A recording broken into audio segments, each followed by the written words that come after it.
कल्याणपुर नाम का एक गांव था।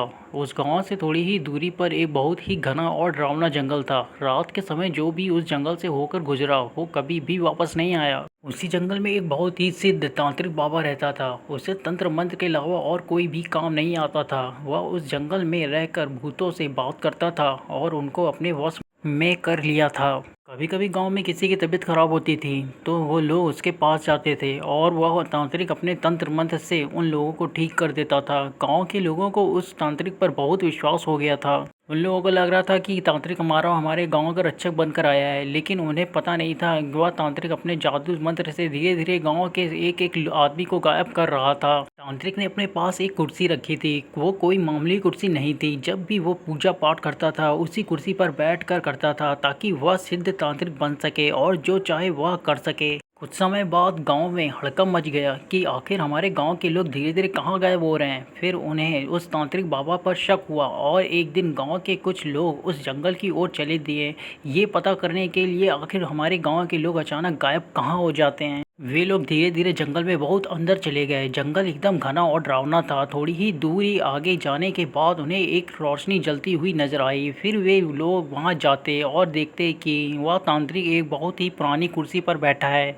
और वह तांत्रिक अपने पैर के नीचे एक आदमी को दबा के रखा है जो कि बेहोश हालत में था। जब गांव वाले उसके नज़दीक गए तो पहचान लिए कि ये तो हमारे गांव का आदमी है जिसको हम लोग सुबह से ढूंढ रहे थे। गांव वालों को देखकर तांत्रिक वहां से भागने लगा। तभी गांव के सारे लोग उसे चारों तरफ से घेर कर पकड़ लिए और एक पेड़ के साथ बांध दिए। फिर पूरे जंगल में आग लगा दी और उस आदमी को लेके अपने अपने गांव लौट गए। अब उस तांत्रिक ने देखा कि गांव वालों ने जंगल में आग लगा दी है, अब तो मैं नहीं बचूंगा। वह बहुत चिल्लाया, मुझे बचाओ, लेकिन उसे कोई बचाने नहीं आया और धीरे धीरे आग की लपटें तांत्रिक के पास गई और वह आग में जल के मर गया। लेकिन उसकी कुर्सी जैसी थी वैसी ही रही, उसे एक आंच तक नहीं लगी क्योंकि तांत्रिक ने उस कुर्सी को जादू मंत्र से बनाया था। यह बात किसी को भी पता नहीं चला कि वह तांत्रिक मरने के बाद भी नहीं मरेगा।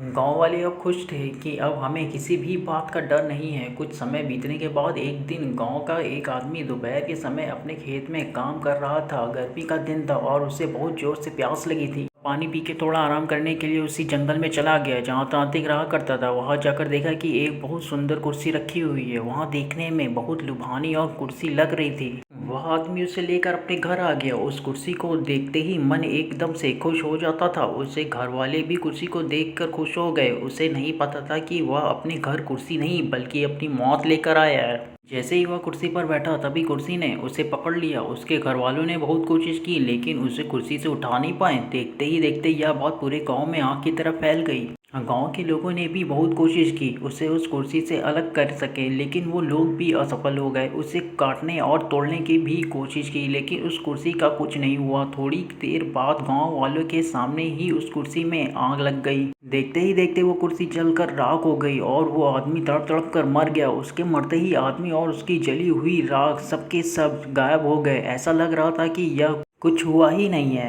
तब से ऐसी घटना हर 2 या 3 दिन पर गांव में होती गई। कभी कुर्सी तो कभी टेबल कभी खटिया बनकर लोगों को लुभाता रहा और उन्हें तड़पा तड़पा के मारता रहा। उस कुर्सी वाले भूत ने गांव में इतना दहशत फैला दिया कि सभी लोग गांव छोड़ने के लिए सोचने लगे। फिर एक आदमी ने इस सब से बचने का उपाय किया। वह एक साधु बाबा के पास गया और अपने गांव में होने वाली सारी घटना के बारे में बताया। दूसरे दिन सुबह सुबह ही वो साधु बाबा उस गांव में आए और सबको अपने अपने घर से घी, चावल और लाल कपड़ा लेकर आने को कहा। साधु बाबा ने उस गांव के चौराहे पर एक पूजा करवाई। साधु बाबा ने सुबह से लेकर शाम तक उस पूजा में हवन किया और सभी लोगों को उस लाल कपड़े में थोड़ा थोड़ा चावल डाल कर दिए और बोले कि इस कपड़े को सब अपने घर के दरवाजे पर लटका देना। अब से कोई तुम्हारा कुछ नहीं बिगाड़ पाएगा। सारे लोग ऐसे ही किए जैसे साधु बाबा ने बताया था। उस दिन से उस भूत ने किसी का कुछ नुकसान नहीं किया और गांव के लोग बिना डर के अच्छे से रहने लगे। Like and share and subscribe जरूर करना। मिलता हूँ आपसे अगली हॉरर स्टोरी में, तब तक के लिए गुड बाय।